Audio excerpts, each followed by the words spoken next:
Hello students, so we are back again with our chapter Plant Life. Today we will be discussing about reproduction in plants. Now, reproduction in plants, it takes place by the fusion of male and female reproductive cells or gametes. So what is reproduction? It is a fusion of male and female reproductive cells or gametes. And this involves the following two steps. First is the pollination and another is fertilization.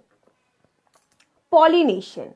The transfer of pollen grains from the anther of a flower to the stigma of a same flower or another flower of same species is called pollination. It's of two types, self-pollination and cross-pollination. Now, self-pollination means when the pollen grains are transferred from anther to stigma of a same flower or different flower of same plant. You can see in this picture, self-pollination is shown. It is called as self-pollination. And cross-pollination means pollen grains are transferred from the anther of a flower to the stigma of a flower on another plant but of same species. That is called as cross-pollination. Agents of pollination. Now, as plant cannot move about, so agents are required to carry or to transfer the pollen grains. Now, pollen grains are transferred by wind, water, insect and animals. These are the agents. Pollination by wind. Now, in case of pollination by wind, the flowers are small. They are not bright colored. Neither they produce nectar nor they have any smell. But the pollen grains are small. They are light, smooth and dry so that they can easily be carried away by the wind. For example, dandelion, rice, maize, etc. Pollination by water. Now, pollination by water is brought about by is taken place mainly in the aquatic plants like Hydrilla or Vallisneria. Now, in case of Vallisneria, this is the picture of the Vallisneria only.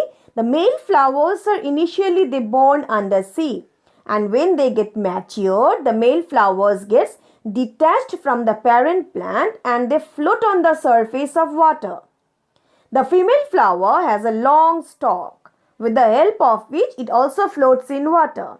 And when the male flower come in contact with the floating female flowers, pollen grains get transferred to the stigma and pollination occurs. Pollination by insect. In this case, the flowers must be a bright colored one so that it can attract insect. They must have a sweet smell. They must have nectar. So that's when they have nectar, insects will visit the flower to collect nectar. And when insects visit the flowers to collect nectars, the pollen grains get stuck to their body.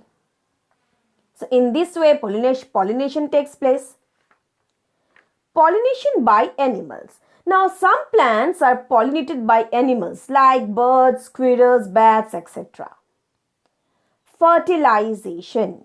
Fertilization is the fusion of male gamete with the female gamete. And the pollen grain on reaching the ovary unites with the egg cell inside the ovule.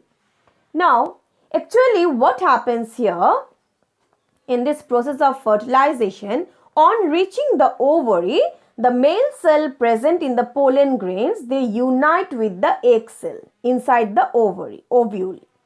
So, what is fertilization? It is the fusion of male gamete with the female gamete.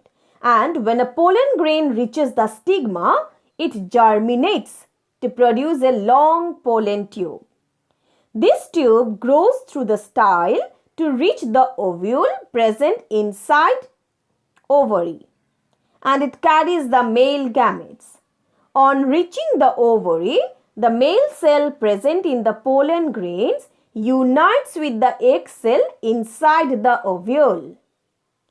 The single cell produced as a result is called a zygote. So what is zygote? The zygote is a single cell produced as a result of the fusion of male gamete with the female gamete.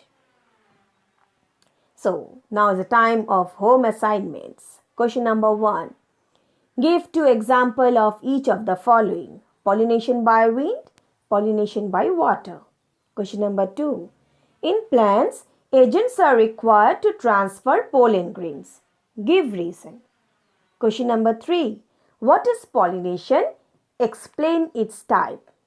So students, I hope all of you understood till this portion, and we will be discussing about fruits in our next video. Thank you.